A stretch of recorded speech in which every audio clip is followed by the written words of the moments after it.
Ilang taon na po kayong kasal ni Sir Crispino? 7 years po. 2018 po kasi.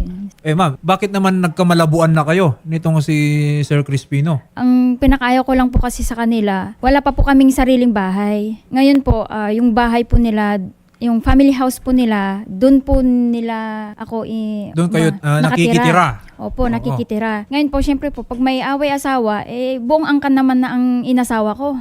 Lahat naman na sila. Kumakampi sa kanya? Opo. So every time na mag-away kayo, feeling mo mag-isa ka lang, wala kang kakampi? Opo. Ano po ba yung madalas na pinag-aawayan ninyo? Yung bisyo niya po. Ano bang bisyo ni Mister? Yosi, sugal, tapos inom. Yun po. So, lagi mo siyang pinagsasabihan dun sa Opo, bisyo kasi niya? po, natry ko na rin po na magkasakit siya. Isa pa lang po yung anak po namin. So, syempre, word naman po ako pagka siya ay nagkasakit. Kumbaga, kung magkakasakit siya, malamang magbabantay ako para sa kanya. Sinong maghanap buhay para mabuhay namin yung panganay namin. Opo. So, ang akin lang po, kumbaga, inano ko lang naman siya kung saan yung mas ikakabuti ng pamilya namin dahil yung hirap ko, hindi naman buong, kumbaga, mama niya or papa niya ang, kumbaga, Mag-alaga sa kanya, gano'n? mag-aalaga, kundi akong asawa niya. Okay. Well, yes. Tama rin naman. Siyempre, kung may magkasakit sa pamilya, bukod sa gastusin, problema pa yung pag-aalaga. Siyempre, paano pa yung gastusin ninyo? Kailangan nyo rin magtrabaho. Naghiwalay na ba kayo ni Mister? Nung 2023 po sa barangay po, may usapan kami na ibabahayan muna kami, titignan ko kung maging maayos, nagkabalikan kami. 2023 po yon. Opo. Ngayon po, nung nagkabalikan po kami, hindi pa natatapos yung bahay namin. Nagre-reklamo, sabi niya. Sabi ko sa'yo ayaw ko doon Ba't kasi pinagpipilitan mo na doon tayo? Parang kumbaga po, dapat sana na siya may sarili ng pamilya, dapat ibukod niya kami. Hindi naman po ako naghahangad ng mansyon. Kundi okay sa akin yung kahit na bamboo house lang, basta't meron po kaming sarili, kumbaga privacy. Oo. Para kung sakali naman po, sa isang bahay naman po, hindi naman po pwede na dalawa ang rena, di ba po? Okay, okay. Yung gusto So ko gusto rin nyo naman na po talagang mamukod? Opo. Pero ang sabi ng ng biyanan ko naman, sabi niya, hanggat nandito kayo, sabi niya, isa yung natin na lulutuan ng saing, pagsaingan ng Okay, well, at least kahit papaano nakikita ko yung sitwasyon ninyo doon sa family house. Yes, So, with more reason na ikaw gusto mo na talagang bumukod. Opo. Pero si Mister, Mukhang ayaw pa po kasi mama's boy. sa ngayon ma'am, kayo po at nung mga anak ninyo, saan kayo nakatira? Sa amin na po, sa kubo-kubo na. So talagang umalis na kayo? Opo, umalis na po ako kasi kumbaga nag-away kami, lahat naman na po sila Pero ma'am, bumukod po kayo ng mga anak po ninyo. Hindi kayo sinamahan ni Mister? Hindi po. Kumbaga po, yung mga bayaw ko, mga pinsan ko, sila po nagtulong-tulong para mapatayuan kami ng kahit simple lang po na tirahan para sa aking mga anak. So anong ginawa ni Mister?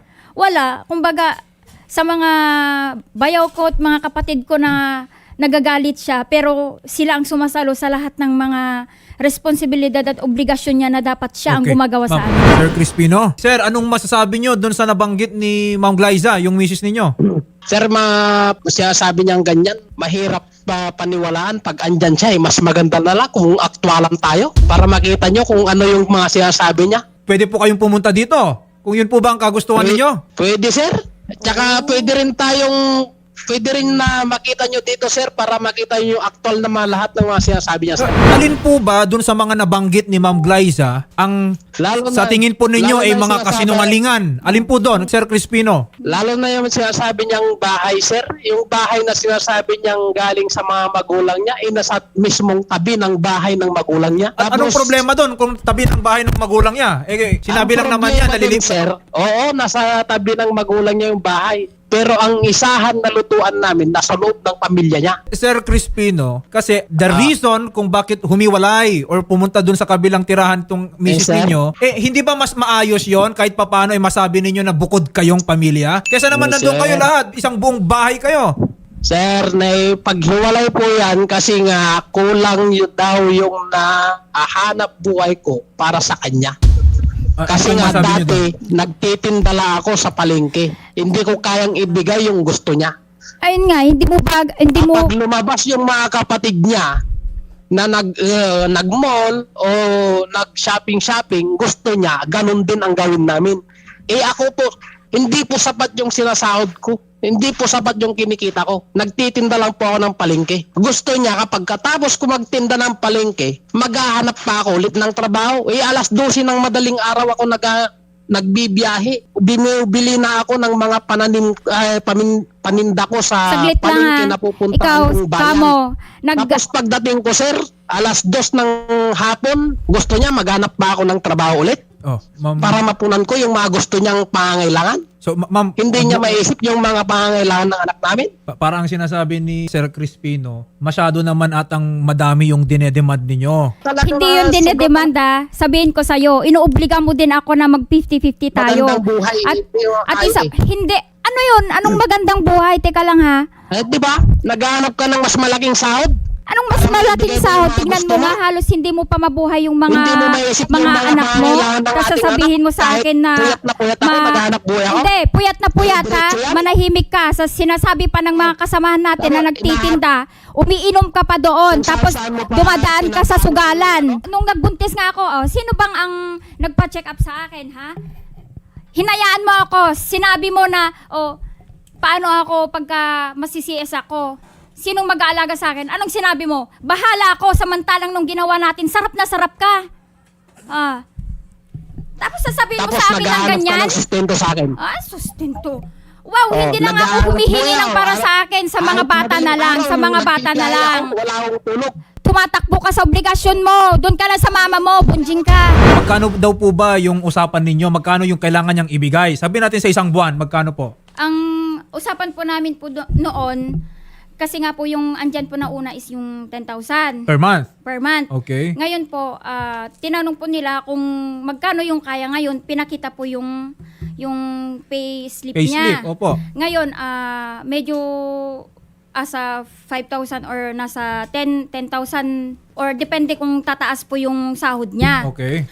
Siyempre po sa akin naman po, ang binibigay naman niya, hindi naman po consistent na kumbaga mayroon po yung 1.5, meron yung wala, meron yung 2K, 2.5, 3K, ganon. Okay. Minsan lang po ay nakapagpadala naman ng ng 5,000. So hindi siya nakakasunod dun sa Opo. inyong written agreement. Opo. Ngayon po, sabi ko, ano bang problema dito every time na magsabi po kasi ako, nagiging away lang. Kaya ang ginawa Nagagalit, ko naman, ganun opo, ba? ang ginawa ko na lang po para less stress, syempre, 3 yung bata na inalagaan ko, pag nagkasakit pa yan, ako lahat, yung sa kanya, sustento na lang, namumuhay na nga na parang binata kung tutuusin. Kasi nga, nagtatrabaho, pagdating, makakapagpahinga. Ako, 24 hours, tapos gusto pa na, kumbaga, umaasa rin na porket, mayroon ka namang trabaho, may pinagkakakitaan ka, di dapat obligahin ka na magbigay ng kumbaga 50-50 Well, yung ba? share Si Boy, nyo din po, 50-50, oo. opo.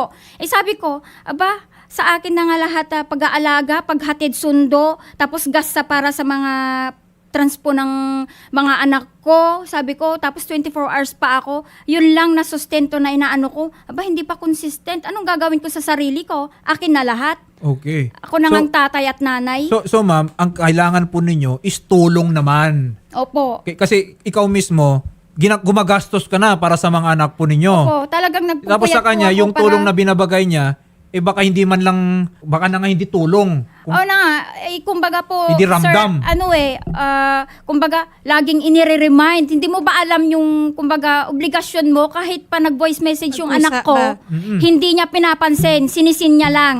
Okay. Yun ang masakit sa akin bilang ina dahil kumbaga para sa mga anak ko na nga lang hindi mo pa maibigay. Hindi na nga ako humihingi kahit nung tayo pa. Hindi mo nga ako magastusan ng talaga kumbaga sarili ko na nga ako ang naghahanap ng sarili ko. Di para sa'yo yung hinahanap mo. Para sa yung nahanap mo. Ito lang sir Ang gastos mo sa sarili mo, ang hinahanap mo. Hindi para sa anak natin. Wow, mahiya ka Sino naman. ba Kaya ko nga naggagastos lahat? napupunan yung Sino mga pagkukulang mo naghahanap tapos buhay? sasabihan mo sa akin ng ganyan. Sir Crispino, willing po ba kayo na makaharap si Ma'am Glyza? Sige po, ma'am. Okay po. Para matapos na po yung regarding na... So okay naman po na mag-usap muna po kayo. Matagal na eh. Kahit nag-usapan na kami ng pau, ma'am, paulit-ulit Magulo siya eh. kang kausap eh. Hindi, kasi kung nag-usap nga kayo doon, meron kayong kasulatan, bakit naman hindi ka sumusunod? Yun na. Sumusunod po ako, sobra-sobra pa po. Hindi lang ako ang nagbibigay, pati pamilya ko nagbibigay sa kanya. Ultimo, pambayad ng kuryente. Manahimik pambili ka ng dahil hindi gasto sa kasya akin, yan. kukunin. Kahit kwentahin mo pa, ang kapal ng Sa mukha akin mo, po kukunin nung yun, nag-birthday yung mga samantalang bata, nagbibigay ano, ako ng obligasyon. sinabi mo pa sa pamilya mo na nagbigay Pati ka, ang kapal-kapal panggatong. ng mukha mo. Sa totoo lang, ang kapal ng mukha mo. Saan ka kumukuha Mas ng kapal makapal ng ang mukha mo? mukha kang Ay, pera. Ikaw, Pero hinahanap mo mas sa mukha akin. kang pera kasi nga ginamit mo ako, ultimo pang pakasal natin, sinisingil mo Ikaw ako. ang gumamit sa akin Tarantado ka. kahit kapal pakasal ako lahat ng gumastos. Huwag mong Pakita ko sumbat ba sa akin sa'yo yan. yung conversation natin, kwentahin Kahit mo sa pati nanay yung mo, pampakasal. ginastos mo. At maghati tayo ng bayad. Aba, Kahit kung nung sabihin ko naghihirap- sa'yo, bayaran mo rin yung tatlong naghihirap ang nanay bata. at tatay mo, ako lahat ang nagsakripisyo sa inyo. Sakripisyo, wow naman. Mahiya ka, kahit na Sinakripisyo lumantad ko pa yung mga pamilya gastusin ko. para Okay. sa inyo. Sir Crispino, lumapit si Ma'am Glyza dito. Gusto po natin na may solusyon tayo dito. Yes, Sa sir, ngayon, yes, sir. parang malayo pa tayo dun sa solusyon na yan. Pero bibigyan natin kayo ng pagkakataon. Pwede po ba ha? Kung meron ng kasulatan, sundin nyo na lang. I think ang nangyari kasi, Shari, may nangyari I think kasulatan kasi, noon. sir, yung kasulatan kasi namin kahit ginagawa ko naman yung 5,000 a month na binibigay. Kapag walang-wala na siya ng pera kung saan niya Hindi, ginagastos. kanina may nakita ko dito 10,000 pesos a month. Okay, so saan galing yung 5,000 a month? Yung 10,000 Tatlong bata a to, month ha? na pinapirma niya, sir, yan yung pinilit niya ako sa Pinilit ka talaga, sa obligasyon mo, wow. Lieutenant, magandang hapon. Narinig naman po natin yung bangayan muna ni Ma'am Glyza at ni Sir Crispino. Alamin lang po muna namin, no, kung meron na po ba tayong kaso na naisampa dito? Bali, kwan sir, may una na siyang reklamo si babae. Kaso hindi niya tinuloy sir. Nai-prepare na lahat ng ng mga documents. Dahil nga siguro nagkaroon ng kasunduan. Yes sir, yung psychological clearance na lang para sa emotional Okay. abuse. Vauci. Ang Vauci. Yes sir. Yung sana yung ikakaso. Kaso hindi niya tinuloy sir. Okay. Well, ganito po ang gagawin natin, no, Lieutenant Ray. Yes sir. Susubukan po natin, no, nahanapan muna ng solusyon. Etong issue ni Glyza at ni Sir Crispino, kung talagang ayaw nilang sumunod dun sa mga written agreements nila at yung mga obligasyon nila sa batas ayaw nilang sundin, edi sige po, no, kami po mismo dito ay sasama na para magsampa ng kaso. Yes sir. Yes sir. Maraming salamat po, Police Lieutenant Ray Ancheta, ang Deputy for Admin ng Umingan Pangasinan PNP. Kausapin po namin kayo sa kabilang studio, okay? Salamat po. And Sir Crispino, maraming salamat po. Huwag niyo po ibababa yung linya.